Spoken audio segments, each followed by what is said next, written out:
আমার প্রিয় বন্ধুগণ, আজকে এমন ভর্তা করছি যে খাইলে জীবনে আর আমারে বলবা না।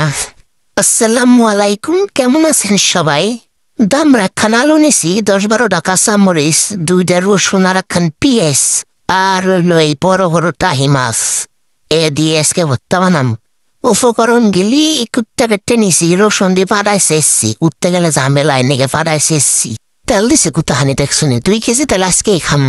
তেলের মধ্যে দিয়ে দিলাম সব কিছু, ডাইলে এবারে ভালো করে দিয়ে ভালো করে সব কিছু লাড়াম ইচ্ছা মতো।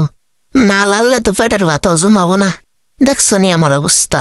মাছের ভর্তার মধ্যে মাছ দিব কারা? মাছ দেওয়ার কথাই মনে নাই। যাই হোক, মাছটা দেওয়ার পরে দিয়ে দিলাম একটুখানি লবণ আর একটুখানি হলুদ দিয়ে মশলাগুলি আরো নাড়লাম কতক্ষণ।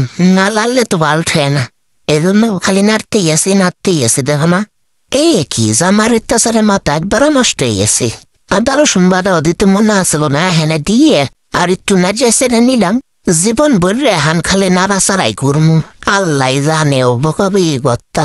নাড়ানাড়ি পর্ব শেষ, এখন দিন ডাক্কে দিয়ে সেদ্ধ করা নাকতো কিছুক্ষণ।